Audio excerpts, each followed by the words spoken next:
Bengaluru city ಒಳಗೆ ನಾವಂತೂ ನೋಡಿದ್ದಿಲ್ಲ. ಹಳ್ಳಿಯಾಗಿಂದ ಬಂದವರು ನಮ್ಮ ಪ್ರಾಥಮಿಕ ಶಾಲೆ ಒಳಗೆ 360 380 ಹುಡುಗರು ಇರ್ತವೆ. ಅವಕ್ಕೆ ಬರೀ 4 ಮಂದಿ ಟೀಚರ್ ಅಷ್ಟೇ ಅದಾರ. ಒಂದೊಂದು ಸಾಲ 8 ಕ್ಲಾಸ್ 9ನೇ ಕ್ಲಾಸ್ ಮಟ್ಟ ಐತಿ, ಅದ್ರಾಗ 4 ಮಂದಿ ಟೀಚರ್ ಅಷ್ಟೇ. ಹೇಳಲಿಕ್ಕೆ ಆಗೋದಿಲ್ಲ, ಎಲ್ಲರಿಗೂ ವಿದ್ಯಾಭ್ಯಾಸ ಹೇಳಲಿಕ್ಕೆ ಆಗೋದಿಲ್ಲ. ಅಂಥದ್ದು ಇಲ್ಲಿ ಭಾಳ 20 ಹುಡುಗರು ಇರ್ತವೆ. ಒಂದು 2-3 ಮಂದಿ ಟೀಚರ್ ಎಲ್ಲ ಅವರೆಲ್ಲ ಹೇಳ್ತಾರೆ. ಇದು ಒಳ್ಳೆಯದು ಒಂದು ಅಭ್ಯಾಸ ಕೆಲಸ ಅದ, ನಾವು ಮೆಚ್ಚತಕ್ಕಂಥದ್ದು. ಈ ಜಗತ್ತಿನಲ್ಲಿ ಏನಾಗೈತೆ ಅಂದ್ರೆ, ಇವತ್ತಿನ ನಿಮ್ಮ ಕಾರ್ಯಕ್ರಮ ಅಜ್ಜ ಅಜ್ಜಿ ಕಾರ್ಯಕ್ರಮ ಅಂತ ಏನು ಮಾಡಿದ್ರಲ್ಲ, ಆಲ್ಮೋಸ್ಟ್ ಈಗ ಹಳ್ಳಿ ಒಳಗೆ ಅಜ್ಜ ಅಜ್ಜಿನ ಗೊತ್ತಿಲ್ಲಂಗಾಗ್ತದೆ. ಸಿಟಿ ಒಳಗೆ ಯಾಕೋ ನಿಮ್ಮ ತಲೆ ಉಳ್ದೈತೇನೋ ಉಳ್ದೈತಿಲ್ಲ ಅಜ್ಜ ಅಜ್ಜಿ ಅಂತೇಳಿ. ಯಾಕಂದ್ರೆ ನಮ್ಮ ಕರ್ನಾಟಕದೊಳಗೆ 60 ವರ್ಷ ದಾಟಿದ ತಕ್ಷಣ ಎಲ್ಲ ತಂದೆ ತಾಯಿಗಳನ್ನು ವೃದ್ಧಾಶ್ರಮಕ್ಕೆ ಸೇರಿಸುವಂಥ ಕಾರ್ಯಕ್ರಮ ನಡೆದೋಗಿ ಕಾಲದಾಗ. ಇಂಥ ಕಾಲದಾಗ ಅಜ್ಜ ಅಜ್ಜಿ ಕಾರ್ಯಕ್ರಮ ಏನು ನಡೀಬೇಕು? ಯಾಕಂದ್ರೆ 2 ಸರಿ ಗ್ರಾಮ ಪಂಚಾಯತಿ ಮೆಂಬರ್ ನಮ್ಮ ಊರಾಗ ನಾವು ಶಾಲೆಗಳೆಲ್ಲ ನಡೆಸ್ತಾ ಇದ್ದೀವಿ. ಆದರೆ ನಾವು STMC ಮೆಂಬರ್ ಮಾಡಿದಾಗ ಅವ್ರಿಗೆ ಮಕ್ಕಳಿಗೆ ಒಂದು ಚೀಟಿ ಬರೆದು ನಾಳೆ ನಿಮ್ಮಪ್ಪ ನಿಮ್ಮವ್ವ ಇಲ್ಲಿ ಹಾಜರಿರ್ಬೇಕಂತ ಹೇಳಿ ಕಳಿಸಿದ್ರು ಕೂಡ ಆ 360ರಾಗ 30 ಮಂದಿನೂ ಬಂದಿರೋದಿಲ್ಲ. ಆಮೇಲೆ ನಿಮ್ಮ ಹುಡುಗ 6ನೇ ಕಲಿತಾನ 7ನೇ ಕಲಿತಾನ ಅಂತ ಕೇಳಿದ್ರೆ ಅವರು ತಲೆ ಕೇಳೋದು ವಿಚಾರ ಮಾಡ್ತಾರೆ. ತಲೆ ತೆಗಿತೀರಿ ನಮ್ಮ ಹುಡುಗನ ಕೇಳಬೇಕು, ಅವ್ನು 8ನೇ ತನ ಏನಂತ. ಇಷ್ಟು ಬೇಜವಾಬ್ದಾರಿ ಇರೋ ಕಾಲದೊಳಗೆ ಇಲ್ಲಿ ಇಷ್ಟು ಒಂದು ನಂಬರ್ ಬಂದು ನೀವು ಇದನ್ನು ನಡೆಸ್ತೀರಿ, ಮಕ್ಕಳಿಗೆ ಒಂದು ವಿದ್ಯೆಯನ್ನು ಕೊಡ್ತೀರಿ ಅಂತ ಅಂದಾಗ, ಆದರೆ ಇದ್ರ ಜೊತೆಗೆ ಹಣನೂ ಖರ್ಚಾಗತ್ತೆ. ಈ ಹಳ್ಳಿ ಒಳಗೆ ರೊಕ್ಕಿಲ್ಲ. ಕನ್ನಡ ಶಾಲೆ ಅದು ಸರ್ಕಾರಿ ಶಾಲೆ ಒಳಗೆ ಇಷ್ಟೆಲ್ಲ ನಡೆಯಂಗಿಲ್ಲ. ಆದರೆ ಈ ಮಕ್ಕಳಿಗೆ ನೀವು ಅಕ್ಷರ ಏನು ಪುಸ್ತಕದೊಳಗಿನ ಅಕ್ಷರವನ್ನು ಭಾಳ ಶಿಸ್ತಿನಿಂದ ಏನು ಕಲ್ಸಕತ್ತೀರಿ, ಅಕ್ಷರ ಜೊತೆಗೆ ಪುಸ್ತಕದ ಜ್ಞಾನದ ಜೊತೆಗೆ ಮಸ್ತಕದ ವಿದ್ಯೆಯನ್ನು ಅದರ ಜೊತೆಗೆ ಮಾಡಿ ಕಲಿಸ್ಬೇಕು ಅಂತ ನನ್ನ ಆಸೆ. ಮಸ್ತಕದ ವಿದ್ಯೆ ಅಂದರೆ ಏನು? ಪುಸ್ತಕದ ವಿದ್ಯೆ ಬೇರೆ, ಮಸ್ತಕದ ವಿದ್ಯೆ ಬೇರೆ. ಅದು ಪುಸ್ತಕದಿಂದ ಬಂದು ಓದೋದಷ್ಟ. ಅದು ಇದು ಬೆಂಗಳೂರು ಟು ಕೆಂಗೇರಿ ಹೋಗೈತೆ ಅಂತ ಒಂದು ಕಲ್ಲು ಬರೆದಂಥ ಕಲ್ಲು.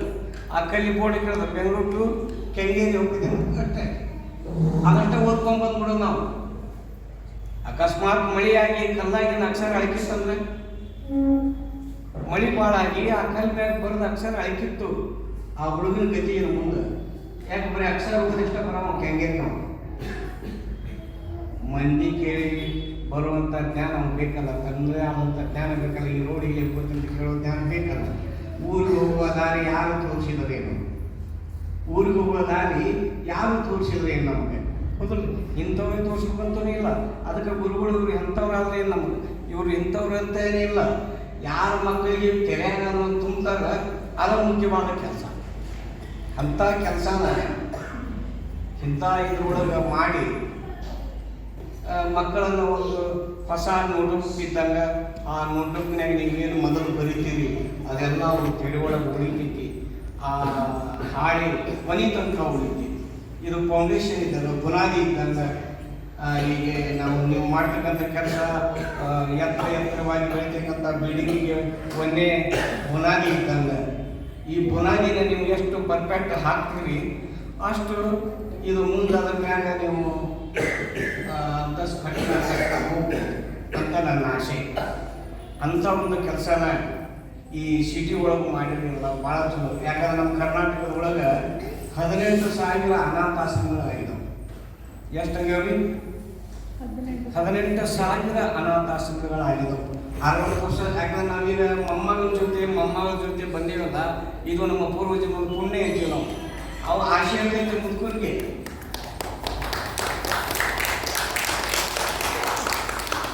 ನಾನು ಮೊಮ್ಮಗಳು ನೋಡಬೇಕು, ಶಾಲೆ ನೋಡಬೇಕು, ಅಷ್ಟೇ ಹೋದು.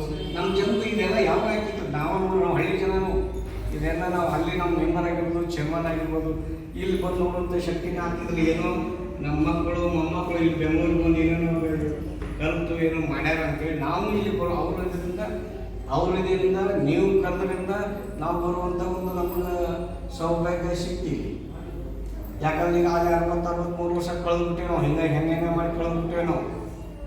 ಇನ್ನೊಂದು ಸ್ವಲ್ಪ ದಿವಸ ನಾವು ಹೋಗೋಲೇಬೇಕು.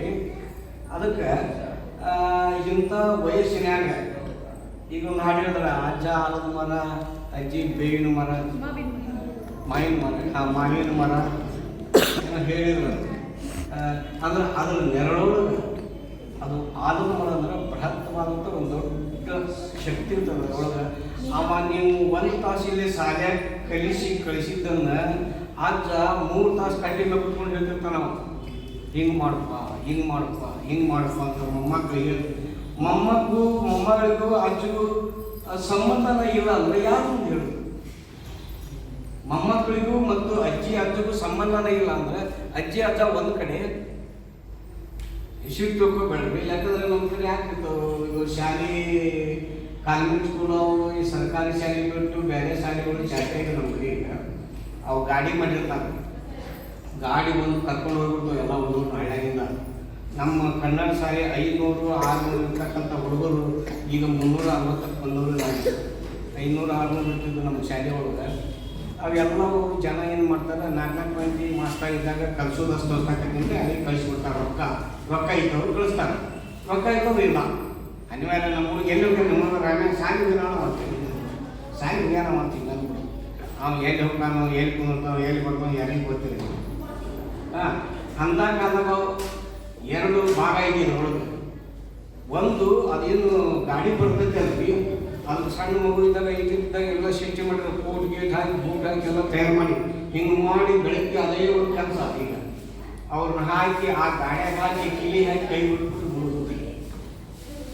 ಮುಂಜಾನೆ ಹೋಗಿ ಸುಮ್ಮಕ್ಕೆ 5-6 ಗಂಟೆಗೆ ಬರ್ತೈತೆ ಅದು ಗಾಡಿ ಒಳ್ಳೆ. ಆ ಗಾಡಿ ಹಿಂದೆ ಒಂದು ಶಬ್ದ ಬರ್ತಿರ್ತಾರೆ.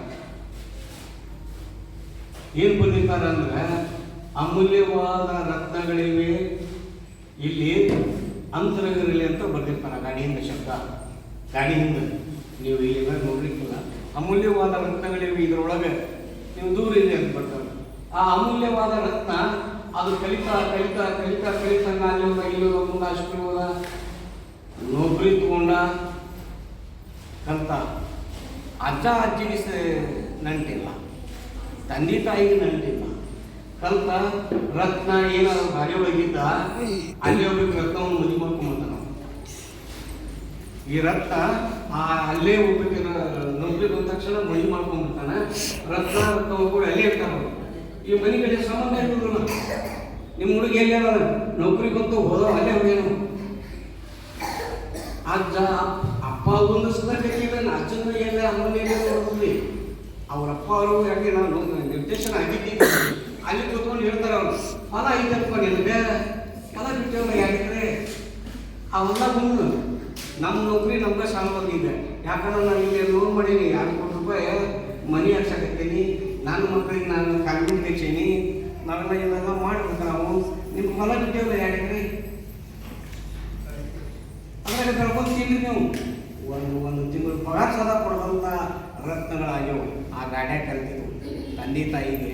ಅದಕ್ಕೆ ಅಕ್ಷರ ಜ್ಞಾನದ ಜೊತೆಗೆ ಪುಸ್ತಕದ ಜ್ಞಾನದ ಜೊತೆಗೆ ಇಂಥ ಅಧ್ಯಾತ್ಮದ ಮಸ್ತಕದ ಜ್ಞಾನವನ್ನು ತಾವೆಲ್ಲ ತಾಯಿ ತಂದೆ ಗುರುಗಳಾದವರು ತಮ್ಮ ನೆರೆಹೊರೆಯವರು, ತಂದೆ ತಾಯಿ ಬಂಧು ಬಳಗ ಅದನ್ನು ಮರಿದಂಗೆ ಆ ನೆನಪನ್ನು ಅವ್ರಿಗೆ ತೋರಿಸಿಕೊಡ್ತೀರಿ ಅಂತ ಹೇಳಿ ನಾ ಹೇಳಿದ್ರೆ ಭಾಳ ಬೇಕೈತಿ.